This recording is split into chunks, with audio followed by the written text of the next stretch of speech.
Hello friends, how are you? Welcome back to my channel that is Super Studies with Goyals. आज के इस session में हम discuss करेंगे a very important topic and attention demanding, that is three language formula. Three language formula was introduced in 1968 under NEP, means National Education Policy, but किसी कारण ये policy means three language formula वो अपनी success को attain नहीं कर पाया। अब जानते हैं कि थ्री लैंग्वेज फॉर्मूला है क्या। थ्री लैंग्वेज फॉर्मूला में तीन लैंग्वेजेस को कंपलसरी किया गया प्राइमरी क्लासेस के लिए, मींस तीन लैंग्वेज बच्चे को जो एलिमेंट्री क्लासेस में अपनी एजुकेशन को गेट कर रहे हैं, अटेन कर रहे हैं, उनको तीन लैंग्वेजेस आनी क्या है, जरूरी है। वो कौन कौन सी? फर्स्ट लैंग्वेज में इंक्लूड की गई mother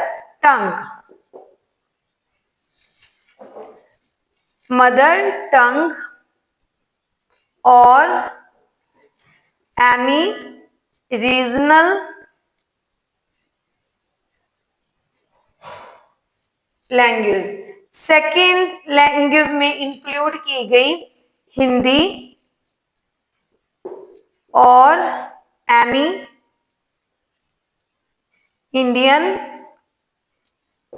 language.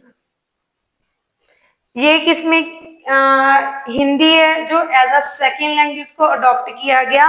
Any Indian language जो इसकी ऑप्शन में क्या है, चूज की जा सकती थी। थर्ड ऑप्शन में इंग्लिश जो कि हमारी इंटरनेशनल लैंग्वेज है और मॉडर्न इंडियन लैंग्वेज को इसमें क्या किया गया, इंक्लूड किया गया। बट इन 2020 NEP जो हमारे पास नेशनल एजुकेशन पॉलिसी थी, उसमें प्राइमरी क्लासेस में और मिडिल क्लासेस में इसको क्या कर दिया, इम्प्लीमेंट करते हुए सक्सेसफुली एजुकेशन का पार्ट बना दिया गया कि किस तरह से जो बच्चे हैं, स्टूडेंट्स हैं, उनको तीन लैंग्वेजेस की है नॉलेज होनी चाहिए।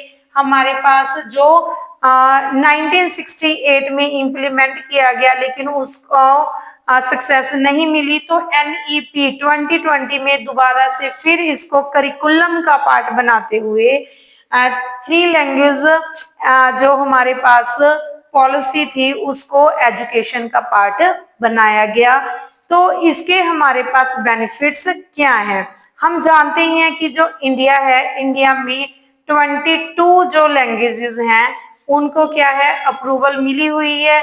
जो हमारे पास डिफरेंट स्टेट्स की लैंग्वेजेस को आइडेंटिटी का क्या है, हमारे पास प्रूफ है। और इनके साथ नियर अबाउट 100 जो डायलेक्ट्स हैं वो यूज की जाती हैं डिफरेंट रीजन्स में अपने कम्युनिकेशन के पर्पस के लिए।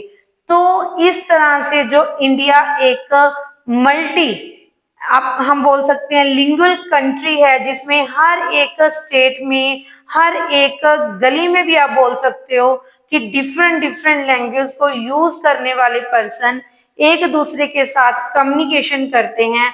तो उनमें आपस में इंटीग्रेशन एस्टेब्लिश करने के लिए, उनका जो कल्चरल आपस में तालमेल इस्टेब्लिश करने के लिए थ्री लैंग्वेज फॉर्मूला अडॉप्ट किया गया। क्यों? क्योंकि हमारे देश की, इंडिया की जो आफ्टर पार्टीशन रिफॉर्मेशन हुई थी, इसको इंटीग्रेट किया गया था, उसको लैंग्वेज के बेसिस पर ही किया गया था।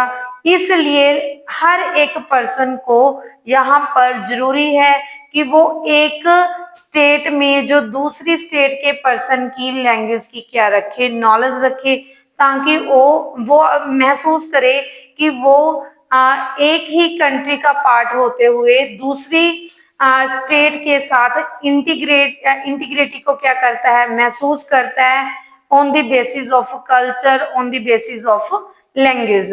एंड इंग्लिश को इंक्लूड किया गया।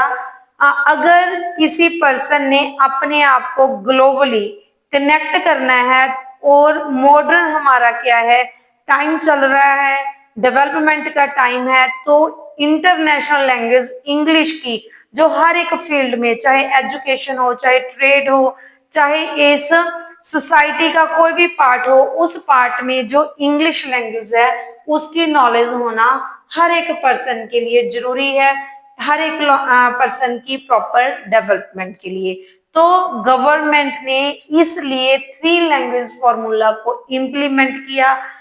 किस पर्पस के लिए? नेशनल इंटीग्रेशन के लिए, कल्चरल ट्रांसफेरेंस के लिए, एंड ऑल्सो ग्लोबली डेवलपमेंट के लिए। तो इस 3 लैंग्वेज फॉर्मूला का जो पर्पस था गवर्नमेंट का, वो एक गुड पर्पस के साथ इसको इम्प्लीमेंट किया गया, स्टार्ट किया गया। बट कई स्टेट्स में इसको क्रिटिसाइज किया गया, स्पेशली जो हमारे पास तमिल स्टेट्स थी। क्यों? क्योंकि उन्होंने 2 लैंग्वेज फॉर्म जो पॉलिसी थी उसको ही अडॉप्ट किया। वो अपनी Tamil language, second English language को ही क्या करते थे, प्रमोट करते हैं। इसलिए उन्होंने 2 लैंग्वेज पॉलिसी को इम्प्लीमेंट किया। और एनईपी जो 2020 में इंट्रोड्यूस की गई, वो एक फ्लेक्सिबिलिटी के साथ इंट्रोड्यूस की गई, जिसमें according to situation, according to interest, इसमें क्या यूज की जा सकती है, सिलेक्शन की जा सकती है according to interest of students, according to society. तो इट मीन्स जो 3 लैंग्वेज फॉर्मूला है उसका टोटली जो मोटिव है एक पॉजिटिव मोटिव है, जो सोसाइटी को एक ऑप्टिमिस्टिक लुक प्रोवाइड करेगा, स्टूडेंट्स को एक दूसरे की के जो कल्चर हैं उनको जानने का मौका मिलेगा, ग्लोबली अपनी जो एडवांसमेंट है उसमें हेल्प मिलेगी, कम्युनिकेशन में हेल्प मिलेगी। अगर एक क्लास में मल्टीलिंगुअल मींस अलग अलग लैंग्वेज को बोलने वाले स्टूडेंट्स एक ही क्लास का क्या है पार्ट बन रहे हैं, तो उसमें इंक्लूसिव एजुकेशन क्या की जा सकती है, इंप्लीमेंट की जा सकती है with the help of 3 language formula. It means 3 language formula सभी को सक्सेसफुली क्या करना चाहिए, प्रमोट करना चाहिए। But due to lack of resources, due to lack of availability of teachers, इस फॉर्मूला को प्रॉपरली यूटिलाइज नहीं किया जा रहा। तो इसलिए सभी को अपनी फुल एफर्ट के साथ, despite of all the lacknesses and demerits, this जो हमारे पास फॉर्मूला है 3 लैंग्वेज फॉर्मूला, उसको सक्सेसफुली अपनी एजुकेशन का क्या बनाना चाहिए, पार्ट बनाना चाहिए। प्लीज अगर मेरी वीडियो आपको अच्छी लगी हो तो उसको लाइक करते हुए आगे शेयर करें। अगर किसी ने मेरे चैनल को सब्सक्राइब नहीं किया तो प्लीज मेरे चैनल को सब्सक्राइब भी करें। Thank you.